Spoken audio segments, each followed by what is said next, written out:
Hi friends, welcome to my channel super trader Lakshya. यहाँ पे बात करूँगा किस तरीके से प्लान कर सकते हैं कल के लिए, किस तरीके से मार्केट रहने वाला है। इनफैक्ट आज जो मुहूर्त ट्रेडिंग होने वाली है उसमें भी हमें जो फ्राइडे का यूएस मार्केट है उसका इम्पैक्ट देखने को मिल सकता है। तो यहाँ पे सबसे पहले बात करेंगे कि किस तरीके से मुहूर्त ट्रेडिंग हो सकती है और उसके बाद बात करेंगे किस तरीके से अगला वर्किंग डे मार्केट में हो सकता है। तो यहाँ पे ट्यूसडे को छुट्टी है तो ये आपको ध्यान रखना है। तो मंडे को मार्केट खुलेगा। तो इमीडिएटली अगर मैं बात करूं तो निफ्टी और बैंक निफ्टी ने जो मूवमेंट दिया लास्ट के आधे घंटे में, that was kind of A breakout. और फिर फॉलो थ्रू हमने शाम को यूएस में भी देखा, क्योंकि यूएस मार्केट्स भी काफ़ी अच्छे क्लोज दिया। ओपनिंग जो थी वो लो पे हुई और जो क्लोजिंग थी एकदम हाई पे हुई और काफ़ी स्ट्रॉन्ग कैंडल बना है वीकली और डेली टाइम फ्रेम में। तो यूएस मार्केट का चार्ट देखते हुए ये समझ में आता है कि यहाँ से यूएस में कम से कम 2 to 3% और रैली आ सकती है।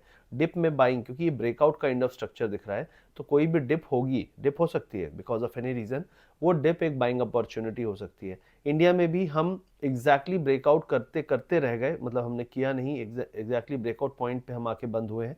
तो मुझे लगता है कि अगर यूएस ने ब्रेकआउट किया तो इंडिया भी ब्रेकआउट यहाँ से कर सकता है।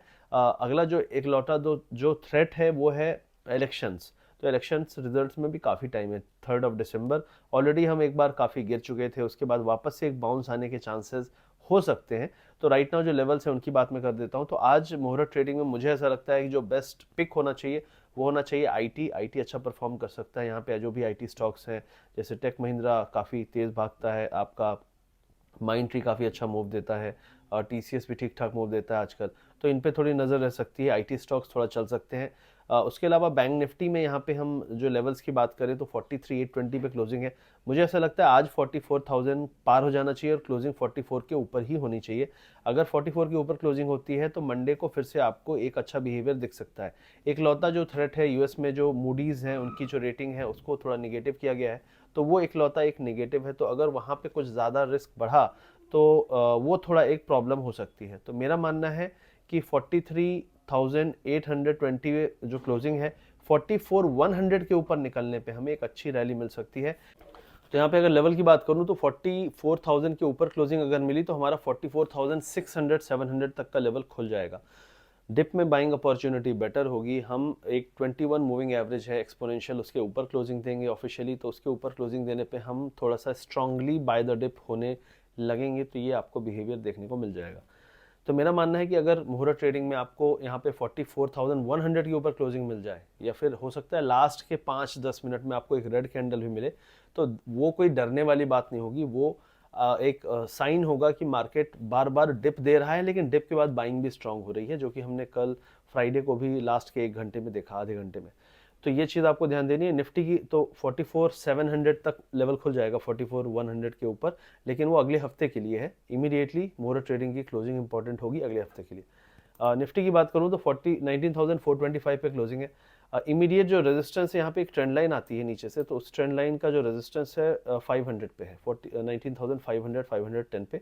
इसके ऊपर निकलने पे हमारा जो लेवल ओपन ओपन होगा वो 19,850 तक का खुल जाएगा। मतलब 19,510 20 के ऊपर निकले तो 19,800 850 तक के लेवल आराम से खुल जाएंगे। तो मुझे लगता है कि ये फिलहाल सेटअप इसी चीज़ का इशारा कर रहा है कि हम यहाँ से एक अच्छा अपसाइड देख सकते हैं, क्योंकि ग्लोबल मार्केट ब्रेकआउट करता हुआ दिख रहा है। क्योंकि ग्लोबली दिक्कतें बार बार आ रही थी तो हम ऊपर जाते हुए गिर जा रहे थे, लेकिन इस बार क्रूड ऑयल कम है, आपका डॉलर भी ठीक ठाक है, तो नेट नेट चीज़ें इतनी बुरी नहीं हैं। और माहौल भी एक दिवाली वाला माहौल है, फेस्टिव माहौल है, तो उसमें थोड़ा सा मार्केट में बाइंग रहती है। तो मुझे लगता है वो भी हेल्प कर सकती है यहाँ पे। इसमें जो सेक्टर स्पेसिफिक अगर बात करें तो सेक्टर में यहाँ पे मेटल्स में एक अच्छी चाल दिख सकती है आपको। ब्रेकआउट काइंड ऑफ स्ट्रक्चर यहाँ पे बनता हुआ दिख रहा है। मुझे लगता है मेटल स्टॉक्स यहाँ पे आपको 2 to 3% का अपसाइड दे सकते हैं। तो इंडेक्स में अच्छा बुलिश अपसाइड दिख रहा है, तो यहाँ पे स्टॉक्स भी आप चुन सकते हैं, जैसे हिंडाल्को, टाटा स्टील, ये सारे स्टॉक्स मेटल्स में आते हैं। उसके अलावा बात करूँ यहाँ पे तो रिलायंस ने अभी तक अच्छी चाल नहीं दी है। इसका एक लेवल मार्क करके आप रख सकते हैं 2360। 2360 अगर ये पार करता है तो ये भी लीड कर सकता है। देखिए, रिलायंस ही एक लौता स्टॉक है जो निफ्टी को हेल्प नहीं कर रहा है, तो रिलायंस अगर हेल्प करने लगेगा तो निफ्टी में अच्छा अपसाइड दिखेगा। अभी फिलहाल रिलायंस एकदम डेड सा पड़ा हुआ है और 2360 के ऊपर ही ये बुलिश हो सकता है। उसके अलावा बैंक्स में बात करें तो बैंक्स में एक्सिस बैंक सबसे स्ट्रांग दिख रहा है, ब्रेकआउट का बिल्कुल साइन है। मुझे लगता है ये स्टॉक आगे की तरफ भागा दौड़ी कर सकता है। आईसीआईसीआई बैंक अभी तक नहीं चला है और आईसीआईसीआई बैंक को फ्राइडे की हाई को काटना पड़ेगा 950 के ऊपर। अगर 950 के ऊपर नहीं निकला तो दिक्कत है, अगर उसको क्रॉस किया तो यहाँ भी अपसाइड मिलेगा। लेकिन बैंकों में सबसे स्ट्रांग जो है एक्सिस बैंक मुझे नज़र आ रहा है।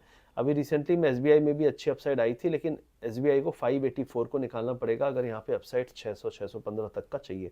तो पोजिशनली कुछ स्टॉक्स दिखा रहे हैं कि हम ऊपर खींच सकते हैं, कुछ स्टॉक्स नहीं दिखा रहे हैं। यही रीज़न है कि मैं ऑल टाइम हाई की बात नहीं करूंगा, मैं सिर्फ बात करूंगा 2 से 3 दिन की एक रैली, 44 500 700 तक की रैली, 19,800 850 तक की रैली, ना कि नया ऑल टाइम हाई की। उसकी बात बाद में करेंगे, क्योंकि यूएस मार्केट रैली तो कर रहा है लेकिन वहाँ की रैली में भी वो चीज़ नहीं दिख रही है। कभी एक दिन रैली होती है, अचानक से नेक्स्ट डे पूरा का पूरा ट्रेंड बदल जाता है। तो ये एक चीज़ आपको यहाँ पे ध्यान रखनी है। तो फिलहाल मार्केट में पोजिशनल व्यू मैंने बता दिया। आज का व्यू ये है कि मार्केट में अगर, क्योंकि 1 घंटे का सेशन होने वाला है शाम को 6 बजे के आसपास, तो जो सेशन होगा उसमें अगर गैप अप मिलता है, गैप अप के बाद आपको छोटा मोटा डिप मिलेगा, उस डिप में भी बाइंग आ सकती है। और अगर सेलिंग आई तो लास्ट के 2 4 5 मिनट में आपको थोड़ी बहुत रेड कैंडल मिलेंगे। ओवरऑल मुझे नहीं लगता कि यहाँ पे रेड कैंडल आज ज़्यादा बड़े मिलेंगे। अगर डिप मिल भी गया, मान लो गैप अप हुआ, उसके बाद एक रेड कैंडल आपको मिल गया 100 पॉइंट का बैंक निफ्टी में, 30-40 पॉइंट्स का निफ्टी में, वो बाइंग अपॉर्चुनिटी की तरह निकलेगा मुहूर्त ट्रेडिंग के लिए। तो आई होप आपकी मुहूर्त ट्रेडिंग अच्छी हो, आई होप आपका अगला पूरा साल अच्छा हो। इसी के साथ हैप्पी दिवाली, हैप्पी धनतेरस।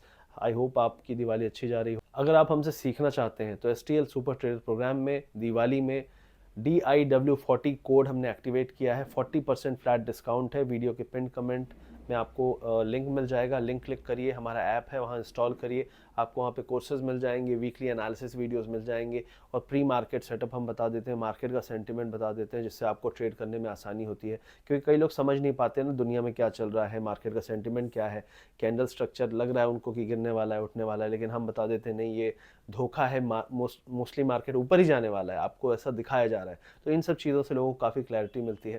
तो ये सारी चीज़ें आपको एसटीएल सुपर ट्रेडर प्रोग्राम मिलती हैं। वीडियो के पिन कमेंट डिस्क्रिप्शन में लिंक है, चेक कर लीजिए और सीखना समझना शुरू करिए इस दिवाली को। और ये वीडियो अच्छा लगे तो इसको लाइक करिए, शेयर करिए अपने दोस्तों तक। मिलते हैं अगले वीडियो में। Thank you very much. और सब्सक्राइब कर लीजिएगा हमारे चैनल को। सुपर ट्रेडर लक्ष्य और ट्रेडर इंसान दोनों हमारे चैनल है। Thank you.